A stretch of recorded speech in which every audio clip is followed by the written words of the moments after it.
Nah, jika dieksekusi lewat terminal yang script automatic upgrade tadi, yang ini kita salin. Oke. Nah, ini akan lakukan pengecekan langsung ke sistemnya. Jika terdeteksi di sana ada versi yang lebih baru, dia akan mendownload. Nah, ini progres downloadnya terlihat, masih proses download. Nah, perintah CLI inilah yang nanti kita akan sisipkan di Ansible-nya. Ini reconnect kita butuhkan karena tadi di reboot. Nah, untuk contoh yang automatic upgrade tadi, kita akan contohkan di R6 aja Bapak Ibu, biar Bapak Ibu punya gambaran seperti apa sistemnya. Sistem package.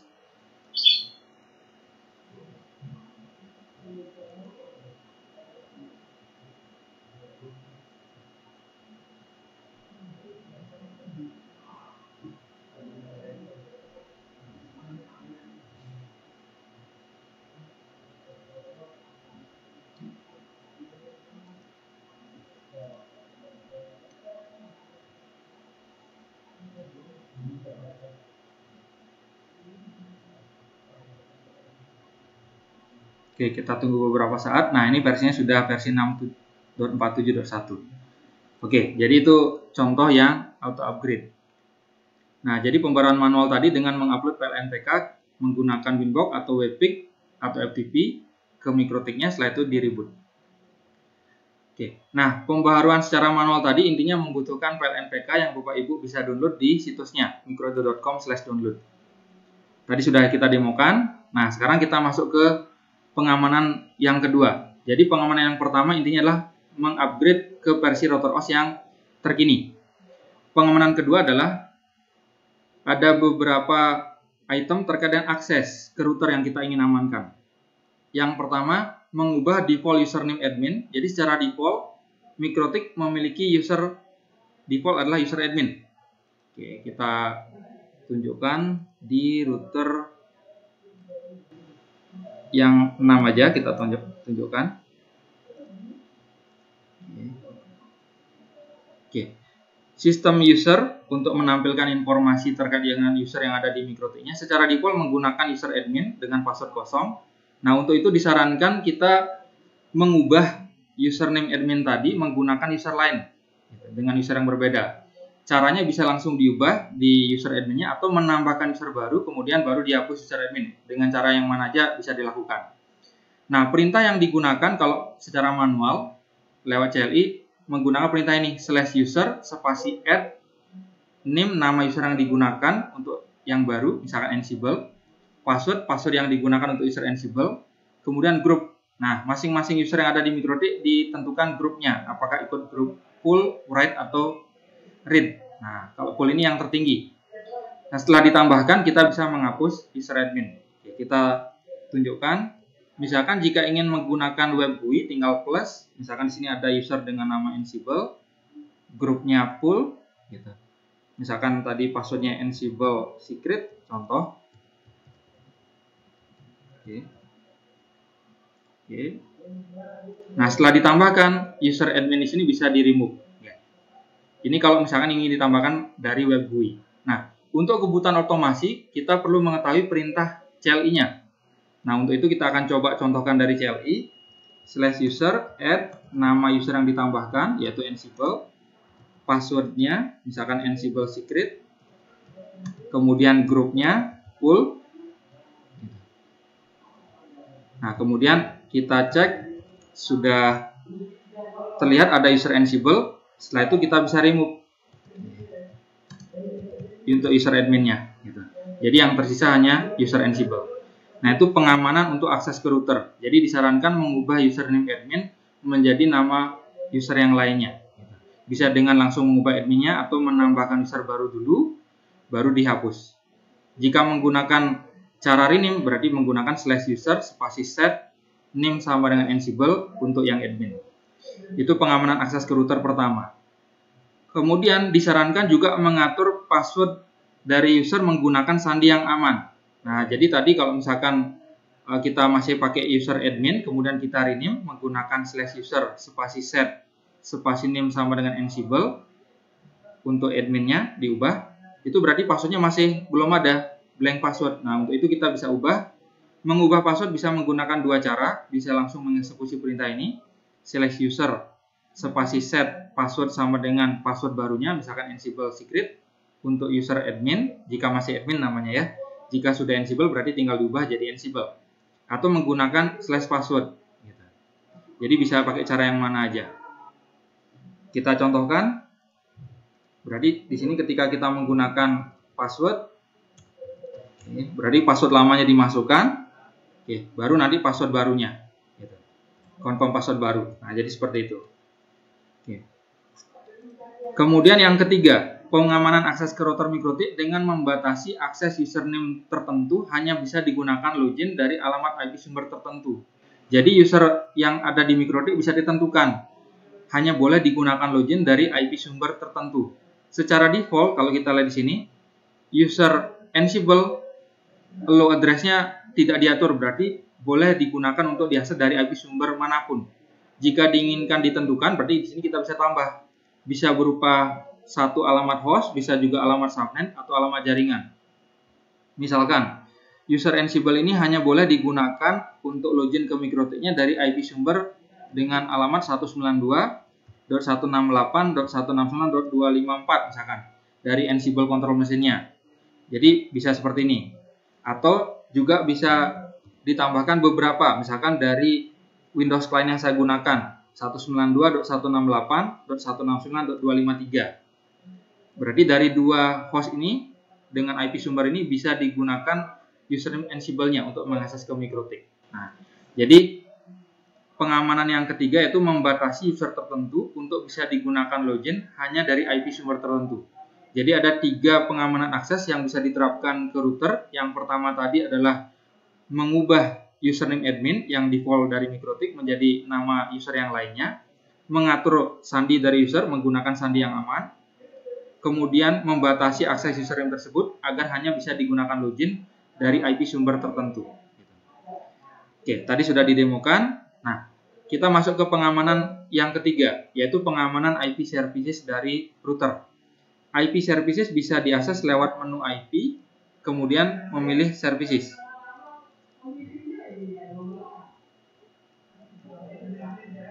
Nah, di sini terlihat ketika kita menggunakan router MikroTik pertama kali, sudah ada beberapa service yang disiapkan. Dan beberapa service tersebut dalam keadaan aktif. Nah, penanda hijau di sini menyatakan servicenya aktif, seperti API, APM-SSL, FTP, SSH, Telnet, Winbox, dan WWW untuk layanan harddisk WPIC-nya. Nah, sedangkan WWW-SSL dalam keadaan tidak aktif. Nah, disarankan untuk menonaktifkan service-service yang memang tidak digunakan. Makanya di sini ada saran pengamanan IP service dari router MikroTik yang pertama, yaitu menonaktifkan IP service yang tidak aman. Yang tidak aman maksudnya secara default protokol itu memang didesain awalnya tidak memperhatikan keamanan, hanya menonjolkan fungsionalitas yaitu seperti FTP, Telnet, dan WWW. Jika menggunakan Winbox, nah di sini kita bisa nonaktifkan FTP, Telnet, WWW, tinggal kita nonaktifkan. Kemudian untuk menonaktifkan IP service yang tidak digunakan seperti APM-SSL, jika memang tidak ada kebutuhan untuk membangun aplikasi yang berinteraksi dengan API dari MikroTik, bisa dinonaktifkan juga. Jadi jika berbasis web, jika menggunakan Winbox, menonaktifkannya bisa lewat Winbox di IP services, APM-SSL, lewat PPIC juga bisa dinonaktifkan. Ya, misalkan ini kita contohkan nonaktifkan, kemudian mengubah nomor port dan membatasi akses pada IP service tertentu. Nah, beberapa service menggunakan port default. Untuk alasan keamanan, kita bisa melakukan perubahan nomor portnya, misalkan untuk SSH yang awalnya menggunakan port 22, kita sesuaikan agar menjadi port yang lainnya. Selain itu, kita juga bisa mengatur agar membatasi akses untuk layanan tersebut hanya bisa diakses dari alamat sumber berapa. Nah, itu juga bisa ditentukan. Kita contohkan, misalkan yang SSH tadi kita ubah menjadi port 2222. Kemudian yang Winbox-nya juga bisa ditentukan, misalkan contohnya hanya boleh diakses dari IP sumber tertentu. Misalkan dari 192.168.169.254 dan misalkan 192.168.169.253 ini contoh. Oke, nah sehingga portnya sudah tidak standar, layanan Winbox-nya juga sudah dibatasi, hanya boleh diakses dari IP sumber yang kita tentukan. Itu metode pengamanan untuk IP service. Nah, karena terkait dengan otomasi, maka perintah manual untuk melakukan pengaturan IP service di sini lewat CLI kita harus pahami. Nah, di sini ditunjukkan perintah manualnya. Saya coba kembalikan ke kondisi awal.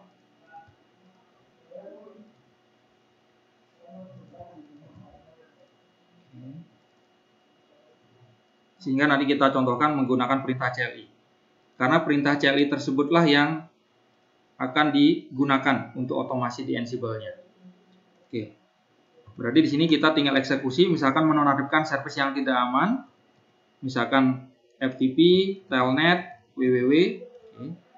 Nah, terlihat di sini sudah nonaktif FTP, Telnet, dan WWW-nya. Kemudian kita juga yang tidak digunakan service-nya seperti API -SSL juga kita nonaktifkan. Kemudian kita mengubah nomor port untuk SSH. Oke. Misalkan menggunakan 2222 untuk yang SSH.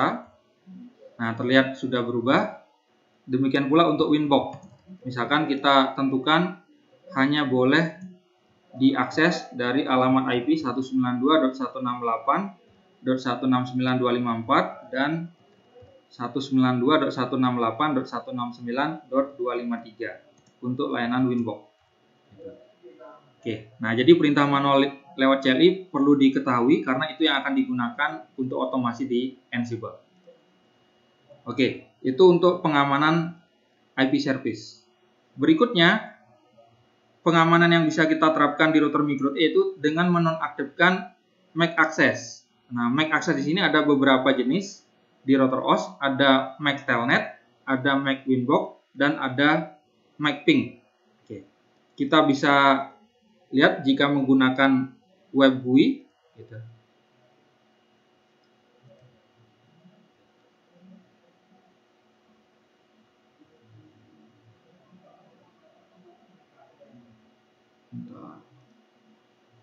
Oke, kita masuk ke menu tools, kemudian ada MAC server. Nah, di sini ada pengaturan terkait dengan MAC Telnet. Interface yang diizinkan bisa diatur apakah semua interface atau secara dinamis atau none dinonaktifkan. Kemudian MAC Winbox server. Nah, di sini juga ada pengaturan apakah diizinkan di semua interface atau dinamik atau none dinonaktifkan. Kemudian ada MAC Ping server, defaultnya dalam keadaan aktif. Nah, defaultnya untuk MAC Telnet semua interface diizinkan, MAC Winbox juga semua interface diizinkan, MAC Ping juga dalam keadaan aktif. Nah, Bapak Ibu bisa melakukan pengaturan untuk menonaktifkan MAC access tersebut. Nah, jika menggunakan web GUI, berarti tinggal kita contohkan di sini. Kita pilih none untuk MAC Telnet servernya, kemudian MAC Winbox servernya bisa juga dipilih none, gitu kan. Oke, kemudian MAC Ping servernya bisa di disable. Nah, gitu. Kemudian ini saya coba kembalikan, kita akan contohkan menggunakan CLI. Oke.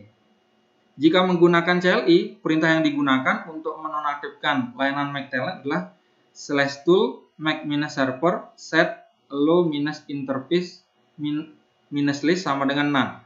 Baru kita verifikasi apakah sudah dinonaktifkan atau tidak. Nah, perintah ini kita perlu ketahui CLI-nya karena inilah yang akan dieksekusi lewat Ansible. Oke, kita contohkan.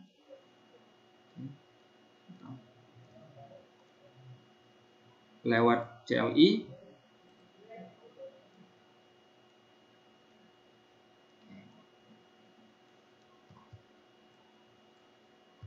/tool MAC-server set. Nah, di sini allow interface. Nah, di sini ada pilihan tadi, ada all, dynamic, dan none. Kita pilih none. Kemudian /tool MAC-server, MAC Winbox-nya juga diatur none. Kemudian MAC-server ping. Oke. Di sini kita atur juga enable-nya no. Oke. Jika ingin diverifikasi bisa pakai print. Nah, di sini enable-nya sudah no. Jadi itu beberapa fitur RotorOS Make Access yang kita bisa nonaktifkan. Oke, sudah didemokan. Nah, sekarang kita masuk ke menonaktifkan Neighbor Discovery. Neighbor Discovery di sini ada satu fitur di MikroTik namanya MikroTik Neighbor Discovery Protocol yang biasanya digunakan oleh MikroTik untuk menemukan dan mengetahui perangkat MikroTik lainnya yang terhubung di jaringan. Ini mirip seperti Cisco Discovery Protocol atau CDP. Oke. Jika menggunakan Winbox, kita bisa akses di menu IP, kemudian bisa berbesar dulu. Oke. Neighbor. Nah, di sini MikroTik DR6 mendeteksi ada MikroTik lainnya yang ada di jaringan. Nah, dari protokol MNDP tadi, MikroTik Neighbor Discovery Protocol. Discovery settingnya jika memang tidak diperlukan bisa dinonaktifkan. Nah, di sini ada pilihan juga mengaktifkan di semua interface atau dynamic atau none. Gitu.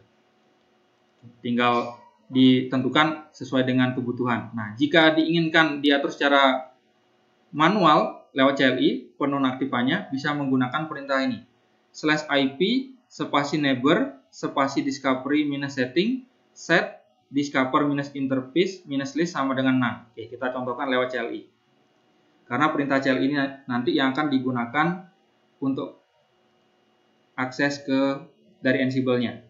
Ini saya connect lagi menggunakan user Ansible tadi karena sudah dihapus tadi user admin-nya.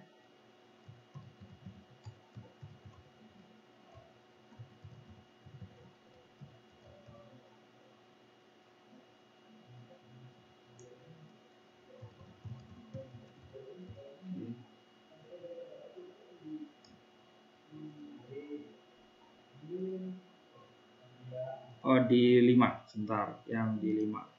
Kita masuk ke yang di 5 aja.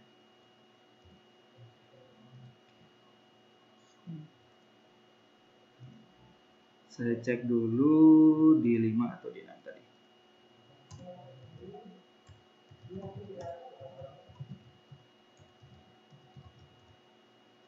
Berarti di 6.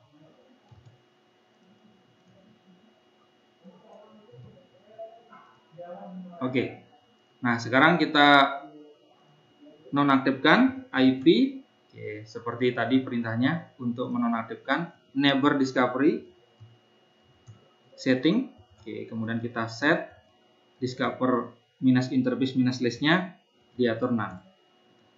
Bisa kita cek hasilnya menggunakan perintah IP spasi neighbor spasi discovery setting print. Oke, di sana sudah diatur none. Nah, jadi jika tidak dibutuhkan bisa dinonaktifkan atau bisa ditentukan untuk dipilih di interface mana yang aktif discovery settingnya. Oke, tadi sudah didemokan. Kemudian untuk menonaktifkan bandwidth server, untuk pengujian throughput di antara dua router MikroTik, kita disediakan fitur di MikroTiknya untuk BTS server.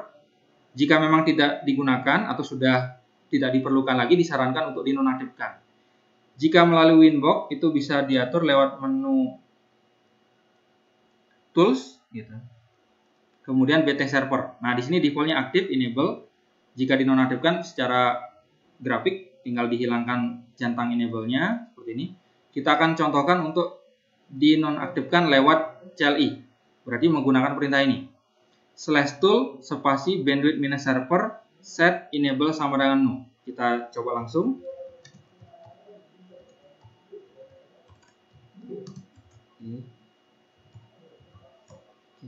Baru kita verifikasi hasilnya. Oke. Nah, sudah dinonaktifkan. Berarti layanan BTS servernya sudah tidak aktif di perangkatnya. Sudah didemokan. Nah, berikutnya yang perlu dinonaktifkan lagi jika memang tidak diperlukan adalah DNS case. Nah, DNS case di sini kalau lewat Winbox bisa diakses lewat menu IP DNS.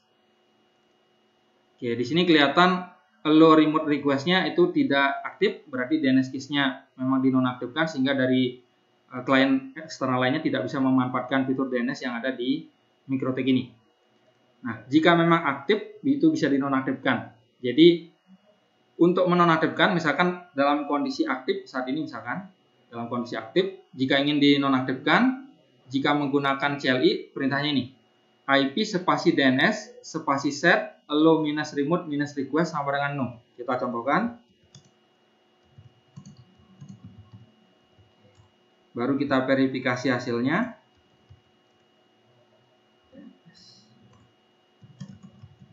Oke, nah di sini sudah kelihatan allow minus remote minus requestnya sudah diatur nilainya no. Berikutnya kita juga bisa menonaktifkan client services. Biasanya default ini juga tidak aktif. Namun jika Bapak Ibu pernah mengaktifkan dan memang sudah tidak diperlukan lagi, disarankan untuk dinonaktifkan secara permanen. Seperti MikroTik Session Proxy atau Web Proxy, MikroTik SOC Server, dan MikroTik Universal Plug and Play Services, dan MikroTik Dynamic Name Service. Ini sebaiknya dinonaktifkan. Jika melalui Web GUI, itu bisa Webpick atau lewat Winbox. Nah, kita contohkan lewat Webpick aja. Itu bisa dicek lewat menu IP Web Proxy. Ini untuk Web Proxy-nya. Defaultnya dalam keadaan tidak aktif. Untuk Web Proxy-nya.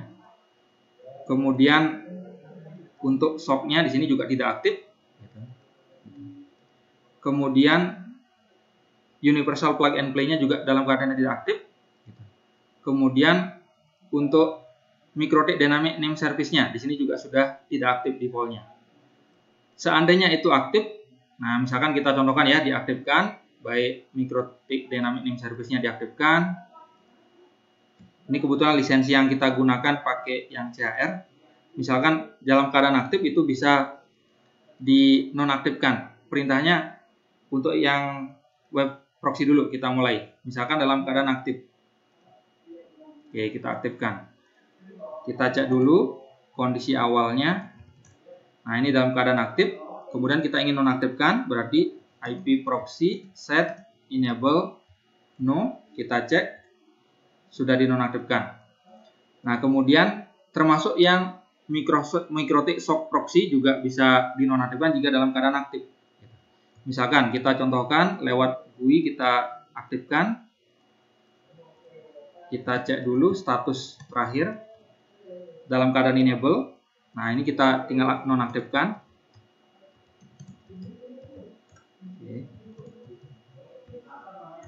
Nah, sudah dinonaktifkan. Termasuk untuk yang Universal Plug and Play. Misalkan diaktifkan. Kita cek kondisi terakhir sebelum dinonaktifkan. Masih aktif, kita nonaktifkan. Oke, nah. Jadi ini, kemudian yang DDNS yang seperti ini. Untuk cara menonaktifkannya. Oke, sekarang kita lanjut ke ada fitur di MikroTik, yaitu Strong Crypto SSH. Defaultnya belum aktif. Nah, itu bisa kita cek kondisi awalnya. Jika memang belum aktif, kita bisa ketahui dari perintah /IP spasi SSH spasi print. Nah, di sini ada keterangan strong crypto, diatur defaultnya no. Gitu. Nah, jika diaktifkan, di sini ada beberapa peningkatan terkait dengan enkripsi yang diterapkan dengan berbagai jenis algoritma. Sudah ada penjelasan di sini.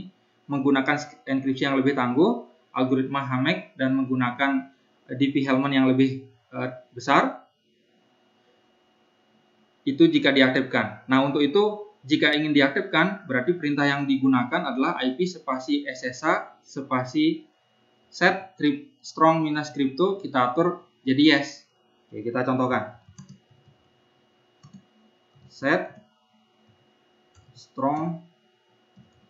Oke, kita kemudian verifikasi hasilnya. Oke, dengan mengaktifkan fitur Strong Crypto SSH di sini, berarti fitur ini kita peroleh. Nah, berikutnya menonaktifkan interface dari router MikroTik yang tidak digunakan.